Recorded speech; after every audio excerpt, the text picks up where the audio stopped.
Hello, my name is Ethical Cam, head of Ethics and Business Incorporated, where we take potential problems that corporations run into and attempt to make the best decisions for all parties included. Now, in order for me to teach you about ethics in business, first you must understand a little about what ethics is. The dictionary definition for ethics is moral principles that govern a person or group's behavior. Now, what does that mean when applied to business? Well, when a business is faced with an issue, there comes a time for a solution to the problem, which contains positives and negatives, including the effects on the employees, customers, public perception, and the finances. Here, I want to introduce you to two of our top superhero ethical decision makers that we have. Now, egoism ed tends to base his decisions under the egoism belief, which holds that a person ought to act for their own benefit. Egoism ed determines the rightness of his actions not by the motive or method, but by the consequences. So if you let him tell it, it doesn't matter how he gets his way as long as his way is satisfied. Now here we have altruism Al, who bases his decisions from an altruism viewpoint, which holds the belief one should put others before themselves, even if it is a risk or cost onto themselves.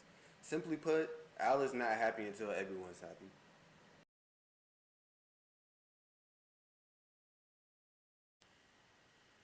Now, Ford has presented us with an issue with this model Pinto and its gas tank safety.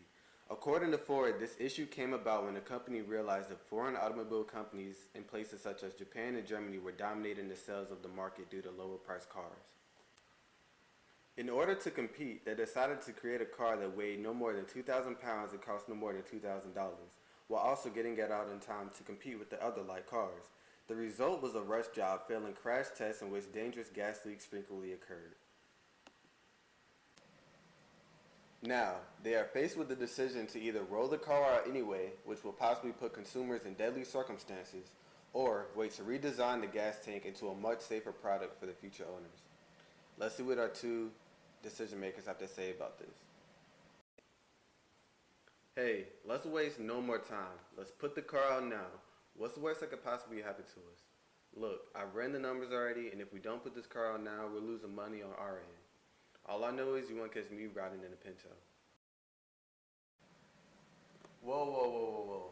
Alright, we have to think about the customers here. Without them, we have nothing.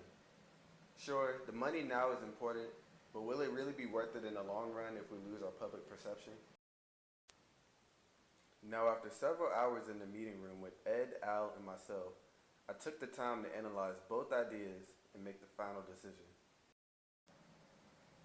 Upon reflection, is it really worth losing potential lives due to Ford's rush gas design and having a company shell the money right back off that the cars produce for them if they are found guilty? Nah. Now, it is a good idea to withhold Ford's good standing with the public, and although they may be upset about this year's losses, it's much better for this particular case in the long run, which is what business is all about. This case is solved this time thanks in part to altruistic Al.